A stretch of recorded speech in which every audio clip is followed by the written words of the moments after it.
Em nosso programa de hoje, a temática é o mundo acadêmico e sua confluência com as artes e, sobretudo, a literatura. Como é possível para uma menina negra enfrentar os obstáculos da pobreza e do preconceito para se tornar uma intelectual e ativista acadêmica e também escritora e poeta, usando a literatura como arma antirracista?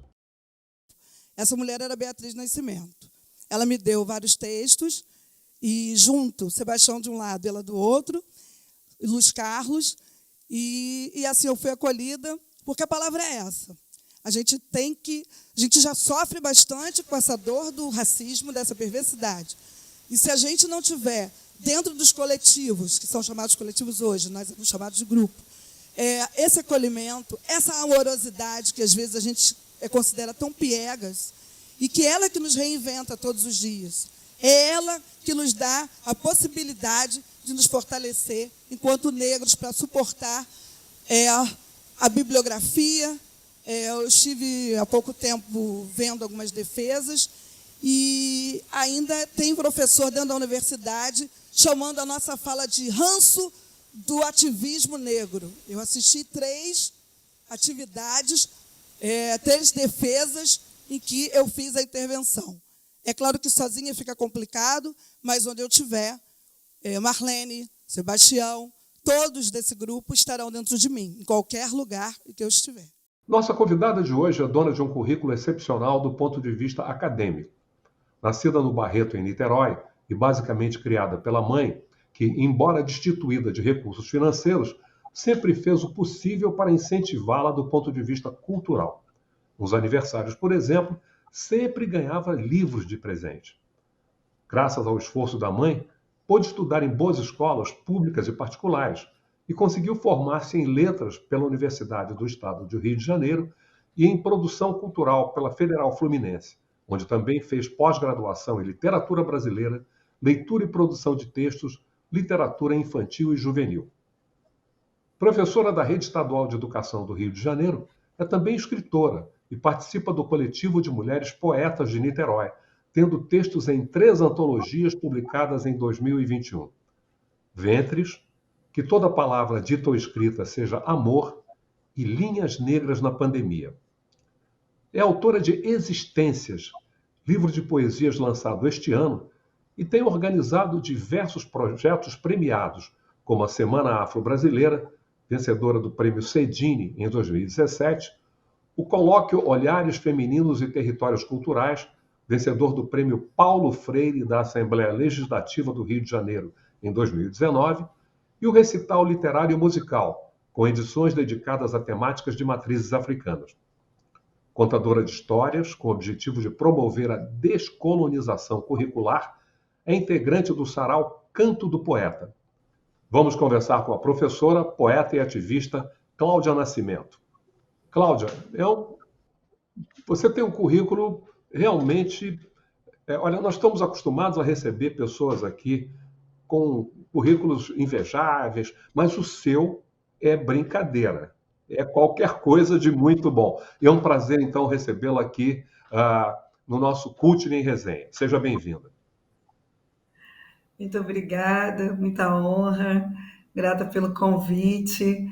E estar aqui nesse programa é muito, muito saudável, muito feliz, traz muita alegria ao coração, principalmente com a possibilidade de ouvir essa voz que marca a trajetória de toda ativista dos anos, né, começou nos anos 80, ouvir Carlos Alberto Medeiros em vários eventos é tudo de bom. Então é um prazer estar aqui com a referência, né? Obrigado, Cláudia. Cláudia, tal como muitos de nós, inclusive eu, você foi criada por sua mãe, né? Que todo o sacrifício para lhe proporcionar o melhor. Como é que você a descreveria? Então, o que acontece é que a minha mãe era uma leitora, era uma mulher que gostaria de ter sido médica e ela sonhou com isso, foi para a área de estética, né? Foi trabalhar com cabelos, depois, quando veio de São Paulo e conheceu meu pai, ela fez alguns cursos na área de saúde e se formou em técnica em enfermagem. E ela sempre desejou que eu estivesse no mundo da intelectualidade. Ela me matriculava em diversos cursos, às vezes com toda a dificuldade para conseguir estar naquele horário para fazer até as matrículas por questões das burocracias. A minha mãe, ela teve uma força muito grande e muita sensibilidade, né? Uma firmeza e muita sensibilidade para construir junto comigo, né? Para construir o gosto pela música, pela literatura, pela leitura de modo geral. Na nossa casa, a minha mãe comprava jornal todos os domingos, depois virou assinante. Tinha um projeto chamado Círculo do Livro, não sei se você lembra desse projeto, que eles iam de porta em porta, e minha mãe entrou como sócia e me criou sozinha, porque meu pai morreu em agosto de 68, né, em plena ditadura, saindo de um clube do Exército, e ela acabou tendo que me criar sozinha, com outras mãos também, da minha avó e outras mulheres da família de meu pai, né? Mas praticamente foi dela todo o esforço, todo o investimento, toda a construção e toda a sensibilidade de me levar ao mundo das leituras do mundo e as leituras acadêmicas. Você mencionou os seus avós. Na verdade, vocês moraram numa casa que foi construída num terreno que pertencia a eles. Como é que era a sua relação com seus avós? Então, essa casa era da minha avó, do meu avô, por parte de pai, né? E então morava minha avó com todos os filhos, vários filhos, irmãos do meu pai. Meu pai era o filho mais velho, né? E a relação com a minha avó, meu avô morreu quando eu ainda era pequena, mas minha avó era aquela que rezava, né? Minha avó era uma mulher de umbanda, minha avó era uma rezadeira, e no bairro ela realmente era conhecida também por isso, embora fosse muito discreta em relação a esse conhecimento dela. Ela era uma pessoa que tinha um trânsito muito grande no bairro, era uma pessoa muito conhecida. Eles moraram, meus avós moraram primeiro no Cubango, né, que é um bairro bastante conhecido em Niterói, com muitas famílias negras, e meu tio-avô morava lá também. E quando meu pai morreu, minha mãe teve receio de se mudar e de enfrentar também a vida junto comigo em outros lugares, e acabou ficando em uma das casas do mesmo terreno. E com a minha avó pude aprender uma série de coisas, inclusive a rezar também, aprender o segredo das ervas. E meu avô, e como ele morreu, eu ainda era criança, a gente teve sim bastante contato, mas era aquele senhorzinho que comia com a mão, que gostava muito de ficar ali com os netos. E quando meu pai morreu, a nossa relação foi ficando cada vez mais próxima, no caso com a minha avó, né?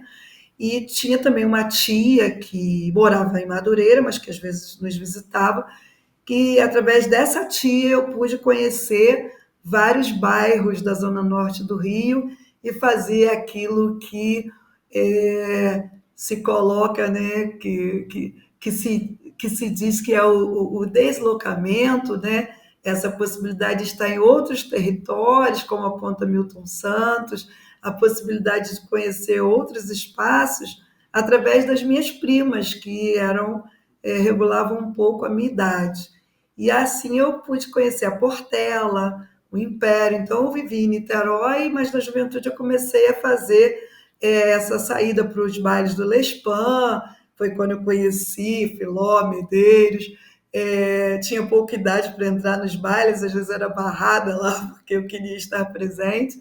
E fui conhecendo os espaços. A cultura popular foi saindo desse espaço do quintal da minha casa, né, e também foi transitando, né, foi chegando em meus caminhos através também dessa minha possibilidade e essa minha circularidade, mesmo sendo muito jovem.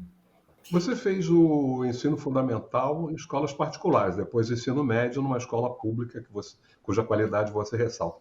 Mas vê se essa sua presença nessas escolas particulares, como é que era o ambiente, como é que você era recebida, como é que você era vista?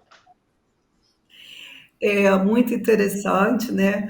Eu fui estudar numa escola particular. Eu entrei com 2 anos, meu pai faleceu quando eu tinha 3 para 4 anos. A minha mãe não tinha mais condição de me bancar na escola, mas tinha uma diretora que gostou muito da gente, se encantou, viu que minha mãe me botou no curso de piano e me botou no inglês, no balé da escola, e o racismo começou a ficar, né, surgir não, né? Ele já estava presente, Se manifestar, né? exatamente, bastante visível em nossas vidas, e minha mãe sempre firme naquela coisa do tipo, você precisa fazer, precisa estar lá. Minha mãe tinha uma noção muito, muito forte de ocupação de espaço e com uma delicadeza, sempre falando de uma maneira muito macia, ela ia dando o recado dela, ia se posicionando. E quando ela não pôde mais continuar, a escola apresentava, era uma escola muito antenada na Zona Norte, em Niterói. Muita gente saía da Zona Sul de Niterói para estudar nessa escola, porque era uma escola que fazia convênios com grupos de danças, de balé, atividade esportiva, e ela sempre me indicava, né? Essa direção sempre me indicava. E quando minha mãe não pôde mais manter, ela me deu uma bolsa, ela me concedeu uma bolsa para eu me manter na escola. Eu pude continuar, mas não consegui ficar no balé porque a pressão do racismo foi muito forte, né? Mas cheguei a entrar em algumas aulas, sempre gostei muito de dança, e era uma escola que levava muito teatro, trabalhava já com o cinema dentro da escola, tinha uma estrutura artística muito grande, e eram diretores que estavam sempre muito antenados com essa relação de transformação do currículo já naquela época. A escola foi fundada nos anos 60. E a minha mãe escolheu essa escola justamente por isso. Ela buscou esse espaço porque ela queria isso, já que ela buscava uma possibilidade de amplitude do meu conhecimento, para além de outros espaços, né, de outros cursos, de outras redes. Da escola, ela também defendia essa possibilidade. E lá na escola eu tive um professor chamado Carlos César. Esse professor foi o professor que começou a apresentar algumas discussões sobre questão racial. Foi quando ele apresentou um livro que mostrava o português, o indígena e o negro sendo chamado de escravo. E ele começou a trabalhar essa temática dentro da escola e levou um texto do grupo de trabalhos André Rebouças, e foi assim que eu fui me chegando ao grupo, que o grupo faz parte da minha trajetória, onde eu fui secretária-geral e dirigente, presidenta.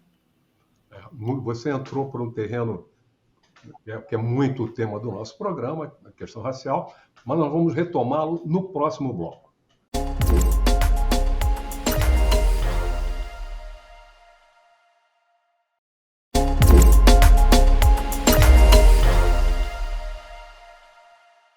E, Cláudio, no final do primeiro bloco, você dava uma ideia interessante, uma coisa ambígua. Ao mesmo tempo, a escola foi um ambiente que você começou a ser mais exposta às manifestações de racismo, mas também na escola você começou a ter uma espécie de um letramento racial, aprender a identificar e a enfrentar o racismo. Como é que foi isso?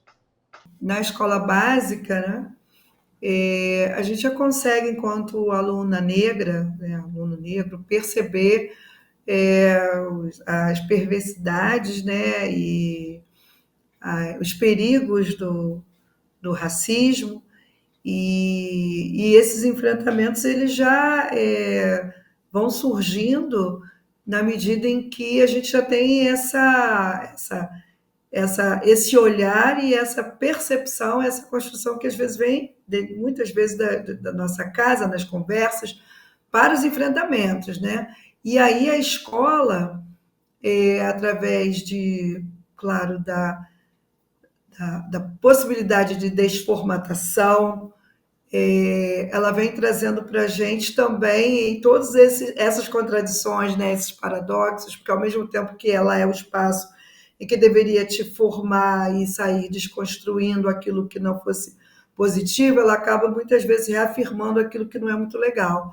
E sempre, né, que bom, a gente tem alguns encontros com alguns profissionais que estão preocupados, seja pela experiência dos enfrentamentos e combate ao racismo, seja por também pelos caminhos das pesquisas, né? E quando a gente tem essas duas possibilidades, isso garante ao profissional de educação uma força para ele continuar naquele trabalho, naquele olhar de enxergar o aluno que está ali na cadeira pedindo ajuda, pedindo para ser reconhecido, visto. E eu tive um professor na escola básica que ousou, né, entre aspas, né, porque seria um comportamento bastante natural dos enfrentamentos, mas isso não acontece sempre, e ele apresentou um livro didático que tinha sido indicado pela escola, cuja descrição do processo de colonização se dava da seguinte maneira: o livro apresentava o português, o indígena, e o negro era descrito como escravo. E ele, então, pediu para que todo mundo lesse o trecho que estava na obra, pediu para que nós não considerássemos aquilo ali como algo positivo, que não era verdade, que não era para ser visto daquela forma, que houve um processo de colonização, e deu toda a aula dele meio que tentando desformatar, desconstruir aquilo que era uma reafirmação do nosso papel enquanto negro, da nossa função dentro do espaço brasileiro, né? Como aquele que não estava como escravo, que não tinha chegado na situação de subjugado, mas sim aquele que estaria ali para contribuir à formação social brasileira. No segundo momento, quer dizer, isso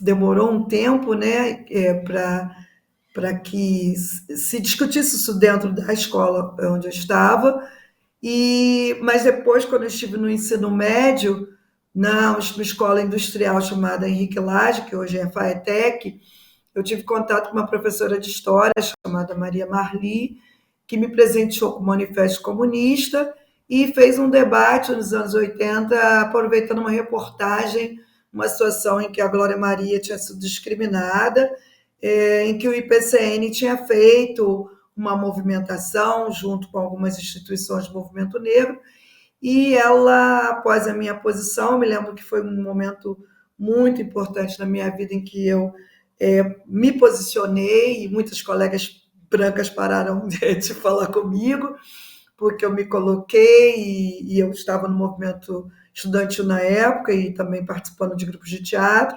Aí tinha uma participação cultural dentro da escola, e a professora me enxergou, assim como Carlos César, e aquele momento era outro, e ela reconheceu a minha fala a partir da reportagem da Glória Maria, que eu falei da escuta, falei da ocupação do espaço, falei como os colegas me tratavam, como as meninas não tinham espaço, não tinham condição de discutirem, que tinham a condição, mas não tinham a oportunidade da discussão.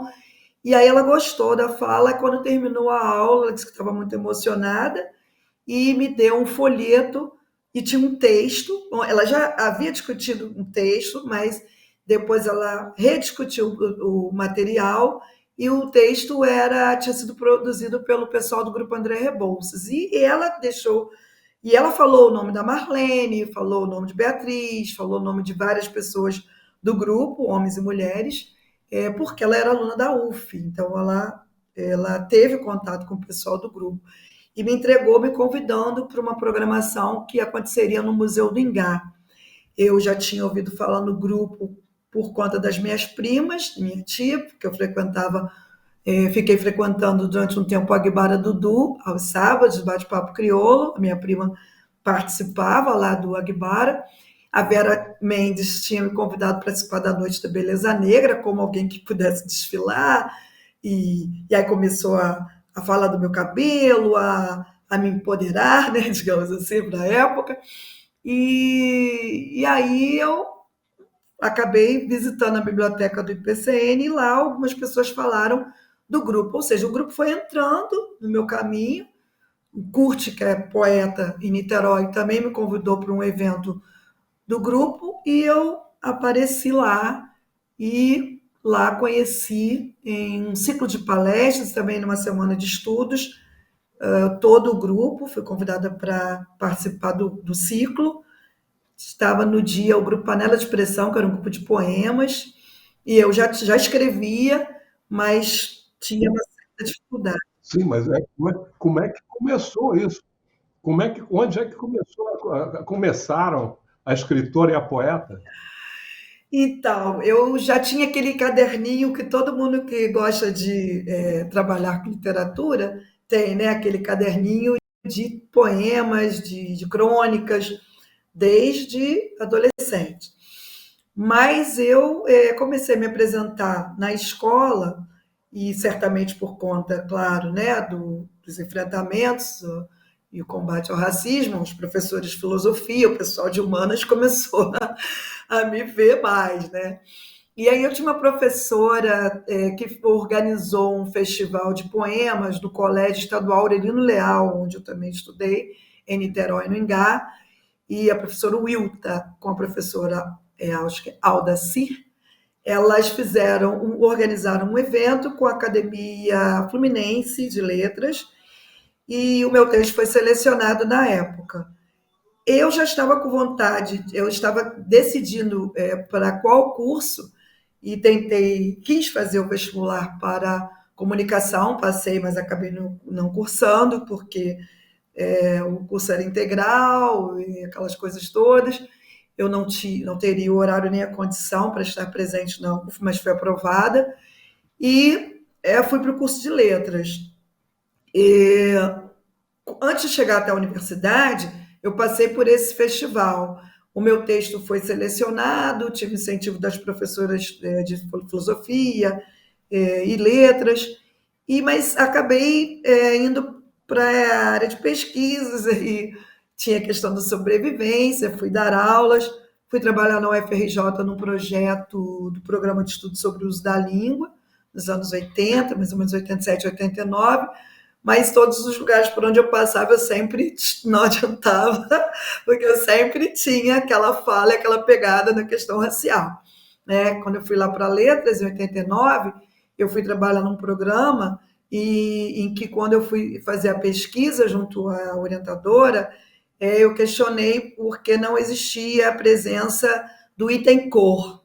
Né? E aí ela achou interessante, era uma francesa, e que trabalhava na Rural, estava lá também na UFRJ, e ela me ouviu, eu insisti muitas vezes, levei material do Afroasiáticos, que eles não conheciam, levei artigos do Grupo André Rebouças, levei material dos ativistas, dos intelectuais, né, que circulavam o movimento negro, porque eu sentia que apenas a minha voz não estava cabendo, e fui juntando esse material.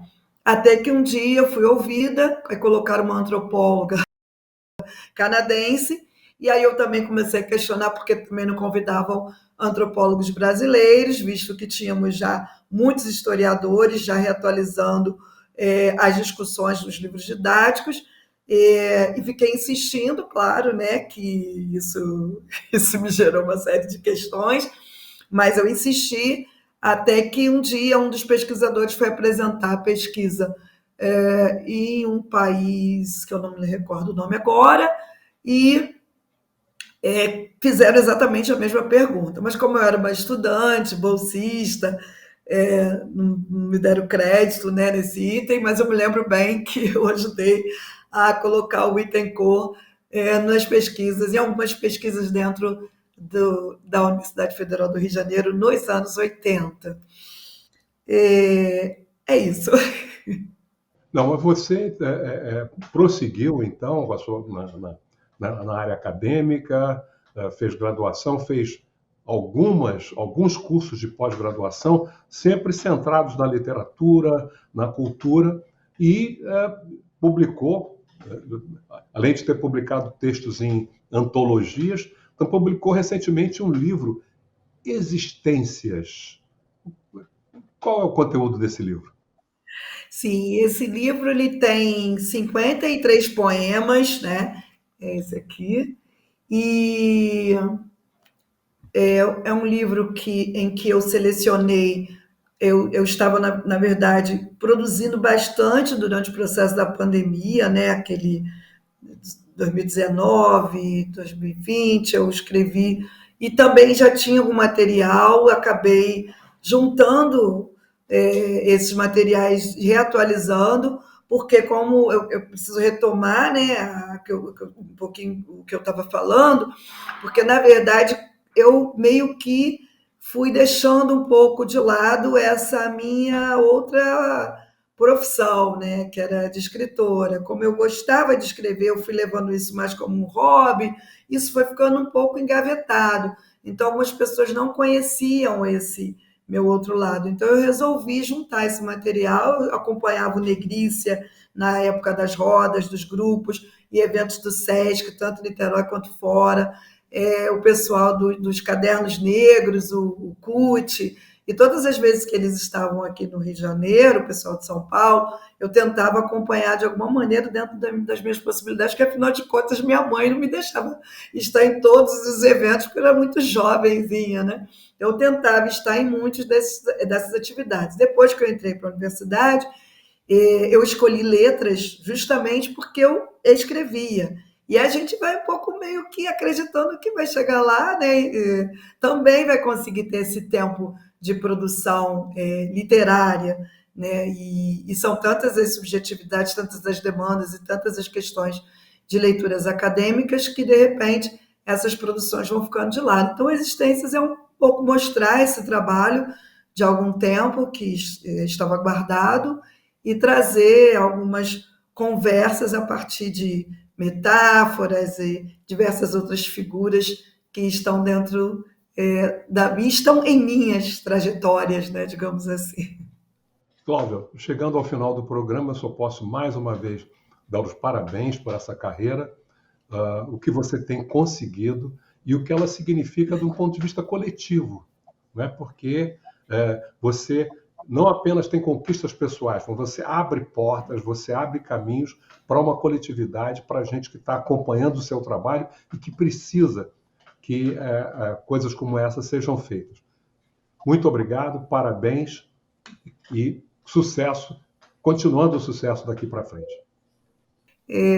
Toda essa trajetória, na verdade, ela tem várias mãos, da minha mãe, do meu pai, de todos os amigos e de uma historiadora que me mostrou um espelho, né, que é a Beatriz Nascimento, e que me emocionou muito quando eu entrei na UF, na sala, ainda enquanto secundarista, e vi várias pessoas do grupo da minha vida, que é o Grupo de Trabalhos André Rebouças.